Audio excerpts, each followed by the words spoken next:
Bueno, hola, buenas tardes a todos. Pues ya me presentaron, muchos de aquí ya me conocen. Pues les he dado asesorías o les impartí el curso de Python y otras cosas, ¿no? Entonces, hoy quiero hablar acerca de lo que he estado trabajando en los últimos 2 años, en lo que me estoy involucrando y que es lo que voy a seguir trabajando, de hecho, en mi posgrado, que es acerca de lo que se conoce como materiales o sistemas de Dirac.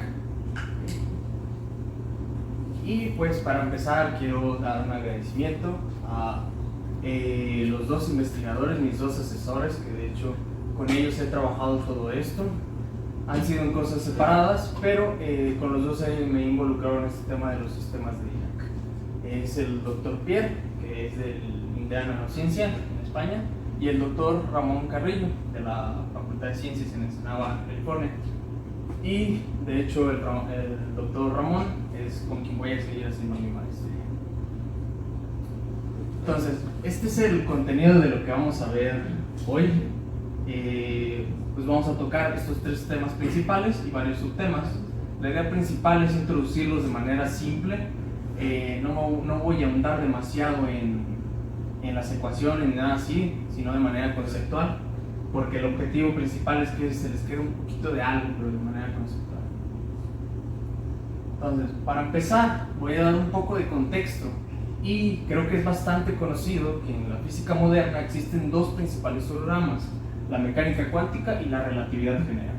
En la mecánica cuántica lo que ocurre es que hace 100 años se descubrió que las partículas subatómicas que conocemos como los electrones no solamente se comportan de manera como partículas, sino también como ondas. Así, Schrödinger propuso una ecuación con la cual podemos modelar el comportamiento de los electrones en diferentes situaciones, que se conoce como ecuación de Schrödinger. Es muy probable que lo hayan escuchado ya antes. Por otro lado, la relatividad general es el estudio de las grandes cosas. Un caso especial de la relatividad general es la relatividad especial, donde se supone que el espacio es plano, pero no se consideran los efectos de la gravedad. La relatividad general sí considera los efectos de la gravedad, y ahí sale una teoría muy compleja. En este caso, las ecuaciones que modelan el comportamiento de los objetos son las ecuaciones de campo de Einstein, ecuaciones que son muy complejas, muy complicadas, y que de hecho se utilizan métodos numéricos hasta para resolverlas. Entonces, algo muy importante que han intentado los físicos durante muchos años es poder conectar estas 2 ideas, es decir, tener una teoría completa de la mecánica cuántica junto a la relatividad general. Eso hasta el día de hoy no se ha podido, pero sí se han logrado conectar ciertos aspectos. Y principalmente lo que se ha logrado es conectar la mecánica cuántica con la relatividad especial. La relatividad especial es lo que los alumnos que estén en quinto para arriba pues ya vieron en física moderna, que básicamente es lo que ven de dilatación del tiempo, dilatación de la longitud y todo eso. Esa relatividad sí se ha podido encajar con la cuántica y se conoce como mecánica cuántica relativista, y donde se ven algunas ecuaciones. Entonces, vamos a ahondar un poquito más en eso de la relatividad. Y para empezar vamos a hablar acerca de la mecánica clásica. Ustedes ya saben desde física 2 con Chuy que las partículas tienen una cierta masa, m, y que la energía que modela esas partículas es la que se muestra de ese lado, ¿no? Y que se puede escribir como el momento al cuadrado sobre 2m. Esa es la energía de una partícula que está libre, es decir, que no está sujeta a ningún potencial. Por ejemplo, un potencial podría ser la gravedad. En este caso, esta ecuación modela cómo va a ser el comportamiento de una partícula que está libre, así se le llama, partícula libre. Por otro lado, en la mecánica relativista, la energía ya no es la misma, de hecho difiere mucho de lo que teníamos en la mecánica clásica. Y es muy probable que esa ecuación ya la hayan visto antes, que es la ecuación de Einstein, vaya. Si nosotros hacemos P igual a 0, vamos a obtener la famosísima E igual a mc al cuadrado. Y esta ecuación modela cómo es la energía de una partícula, la cual su velocidad es muy cercana a la velocidad de la luz, o es comparable. Eso también se puede calcular haciendo las consideraciones que Einstein hizo. Y precisamente esta es la que nos va a interesar en esta plática.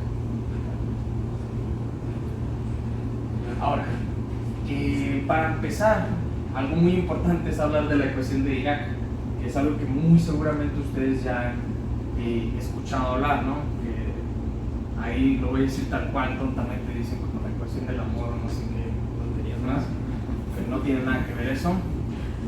Pero antes de hablar de la ecuación de Dirac, vamos a hablar de la ecuación de Schrödinger. Como les comentaba, la ecuación de Schrödinger viene el comportamiento de los sistemas cuánticos y está dado de esa manera. Sí, es una ecuación muy fea. No son como las ecuaciones que generalmente ven en los primeros semestres. Es una ecuación diferencial. En este caso, una ecuación diferencial parcial. Desde los primeros semestres ustedes están acostumbrados a ver ecuaciones, pero en las ecuaciones lo que ustedes buscan son números. Por ejemplo, x cuadrada más 10 igual a 0, ¿no? Y buscan esa x que cumpla la ecuación. Sin embargo, en este tipo de ecuaciones lo que se busca son funciones. ¿Sí? Para una partícula libre, la energía va a estar dada como la que se muestra aquí, en el caso de Schrödinger. Para esto, lo que se considera es lo que le llamamos la hipótesis de De Broglie, o de De Broglie, como le dicen en español. Esa hipótesis de De Broglie, De Broglie básicamente lo que hace es decir, ¿sabes qué? Las partículas también se comportan como ondas. Y si esas partículas se comportan como ondas, el momento va a estar dado de esa manera, como h barra por k, donde k es la longitud de onda. Entonces, si nosotros hacemos esa consideración de De Broglie, nosotros podemos obtener que la energía va a estar dada de esta manera. De hecho, si te regresas a la anterior, lo único que hay que hacer es tomar la energía de la mecánica clásica, la siguiente, de P cuadrada sobre 2m y sustituir ese P, y nos va a dar esta que está acá. Esa es la energía de una partícula libre en mecánica cuántica. Como pueden ver, esta es una ecuación que es parabólica. ¿Por qué? Porque tiene el K al cuadrado. Ustedes ya conocen las parábolas, yo digo que al 100%. Entonces, sin embargo, la ecuación de Schrödinger no considera los efectos relativistas, es decir, ahí no se está considerando que las partículas pueden ir cercanas a la velocidad de la luz. Y para eso hay que hacer pues el tratamiento adecuado, ¿no? Pero de manera sencilla lo que podemos hacer es tomar esta energía de la mecánica relativista y sustituirlo en la ecuación de Schrödinger. Así vamos a decir que estamos haciendo una ecuación de Schrödinger pero relativista.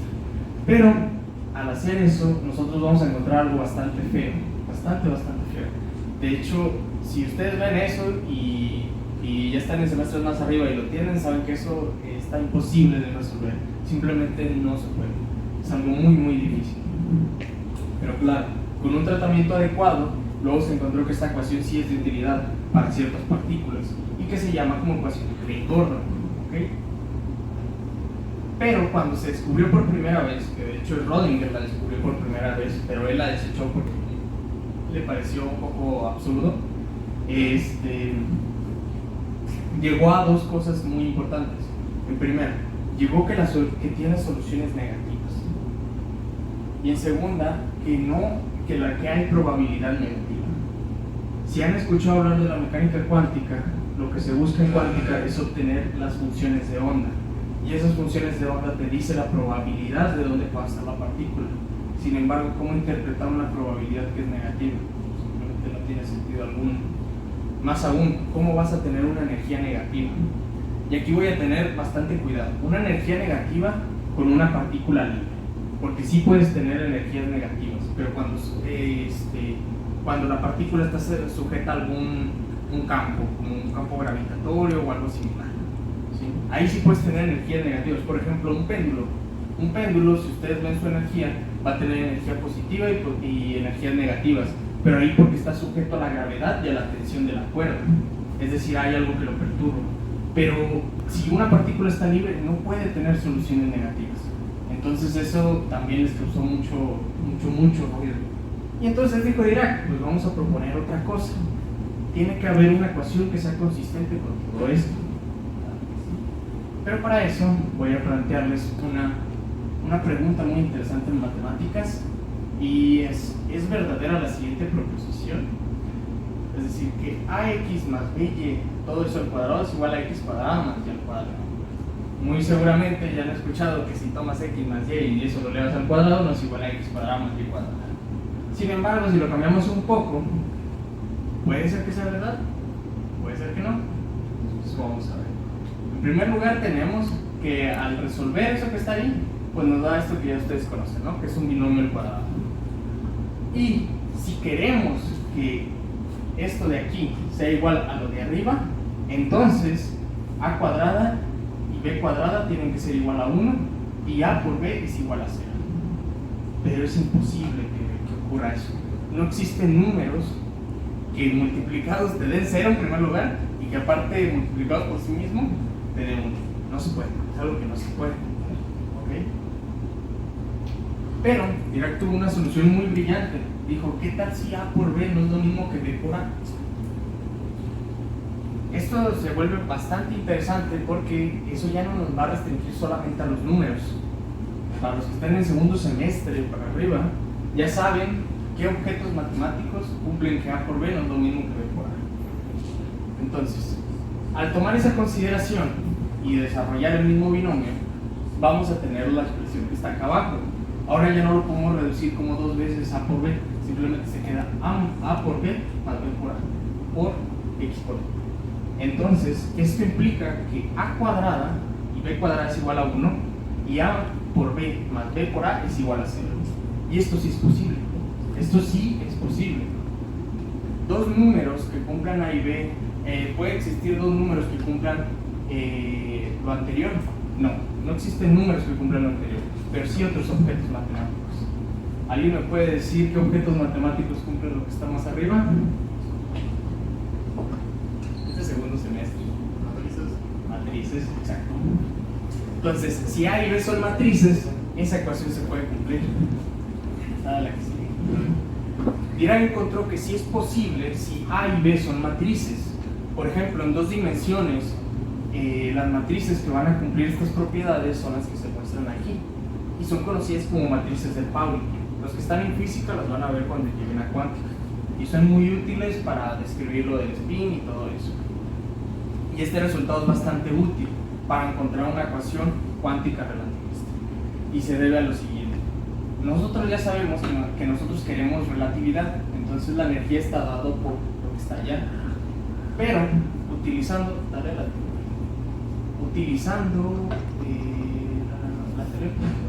utilizando la primera expresión podemos hacer una similitud y decir que la energía también se puede escribir de esta manera.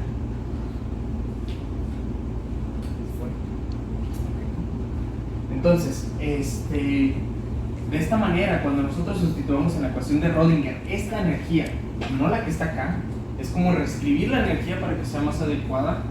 Ahora sí no nos van a quedar raíces feas ni una ecuación muy fea, nos va a quedar algo que es muy bonito, que es lo que se conoce como la ecuación de Dirac. Así Dirac encontró esta ecuación, lo hizo en su tesis doctoral.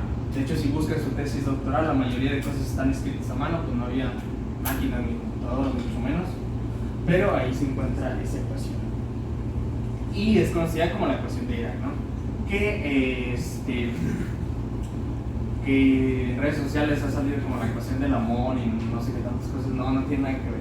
La ecuación de Dirac describe partículas que consideramos cuánticas, pero de manera relativista. Esa es la manera más sencilla de explicar. Que haya otras implicaciones es distinto, pero no me voy a meter en eso. Y ojo, y esta es de la mecánica cuántica relativista, es decir, es tomar el Rödinger, considerar relatividad y listo. Porque hay otra teoría que se llama teoría cuántica de campos, en la cual se vuelve más compleja la situación.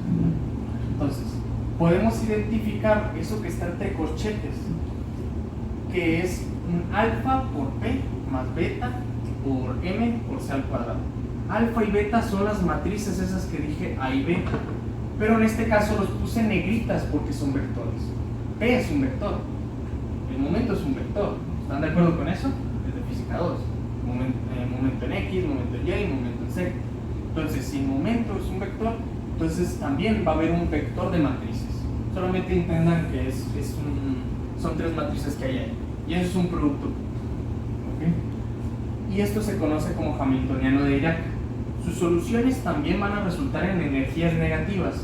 Pero Dirac tuvo una idea muy interesante, muy interesante, y que de hecho hay un libro de divulgación que trata muy bien este tema.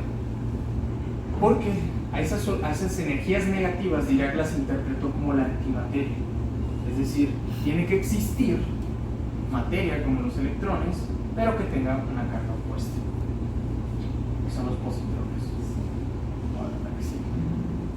Ahora, como les había comentado, en la ecuación de Rödinger la energía es como parabólica y se ve un K cuadrado. Entonces la gráfica es más o menos así, si lo hacemos en dos dimensiones. Sin embargo, en la ecuación de Dirac nosotros tenemos que tomar esa energía relativista, ¿no? Que es esta que está acá.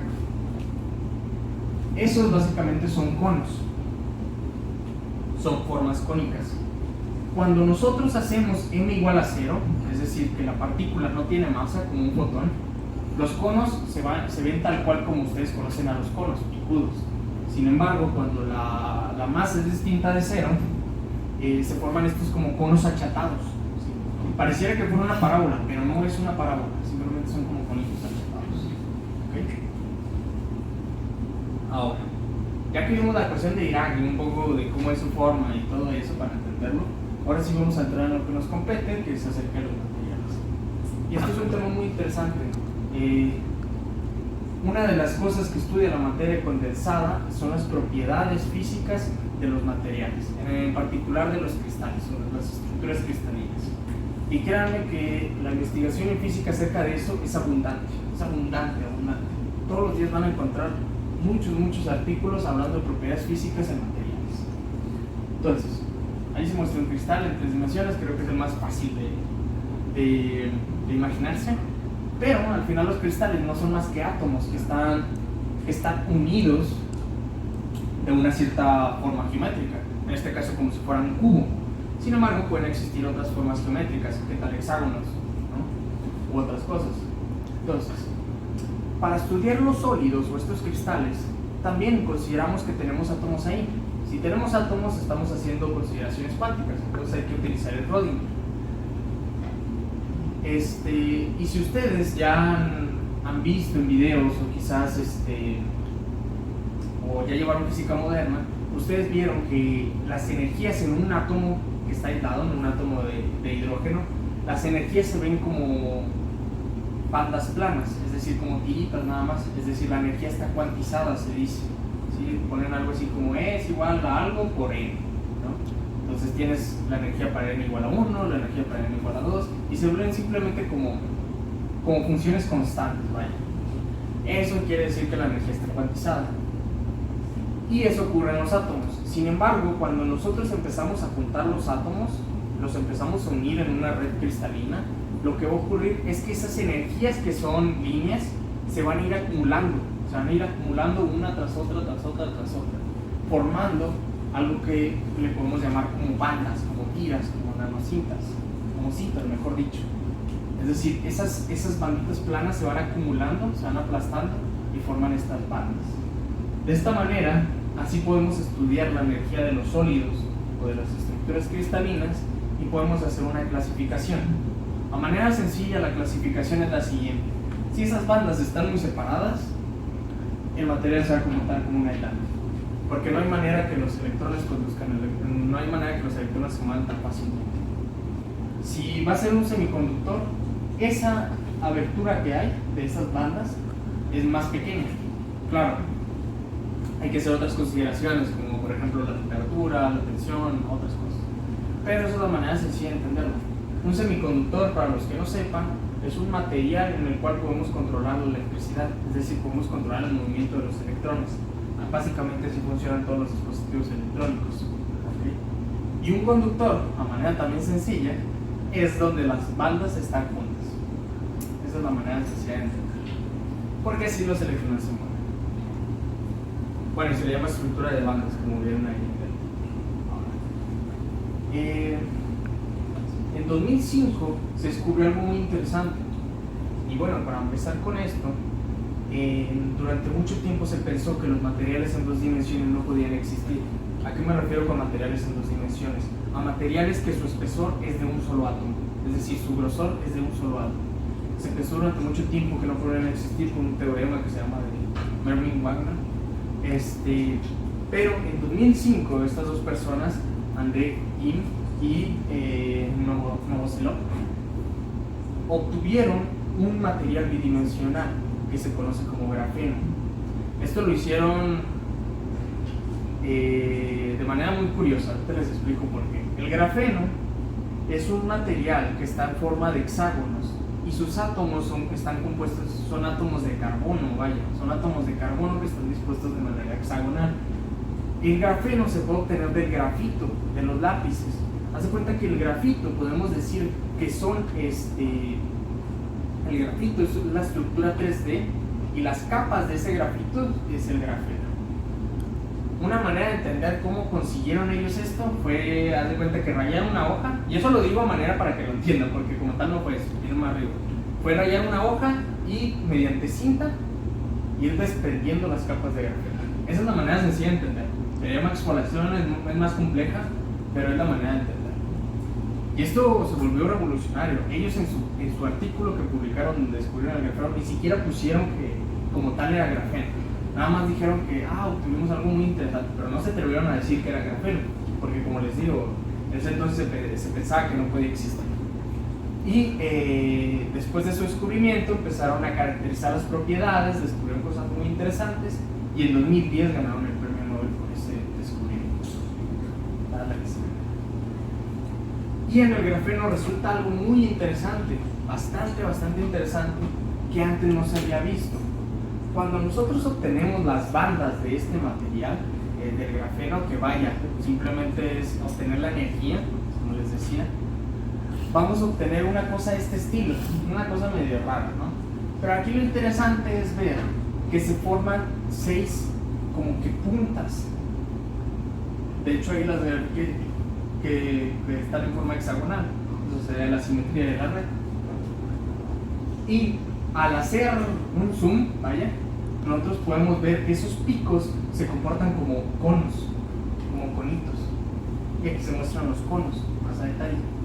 Resulta que a bajas energías, los electrones en el grafeno se comportan como partículas relativistas sin masa. Y de hecho la ecuación es como la ecuación de Dirac, es similar a la ecuación de Dirac. Por eso decimos que los electrones en el grafeno se comportan como partículas ultrarrelativistas descritos por la ecuación de Dirac. Esto también fue algo muy impresionante en ese tiempo, porque era traer todo eso que se estudia en física de altas energías a la física de los materiales. Tengo que recalcar que como tal no es la ecuación de Dirac. Se parece mucho a la ecuación de Dirac, pero no es, porque los electrones se mueven 300 veces menos que la velocidad de la luz.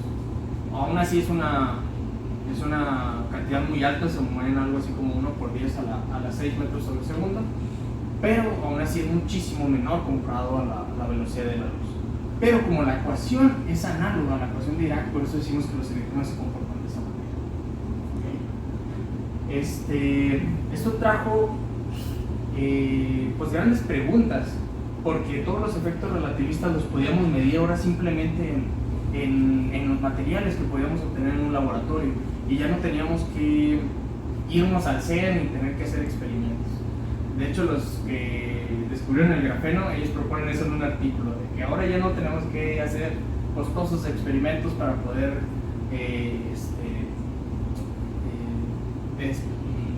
describir las propiedades de las partículas, de la física de partículas.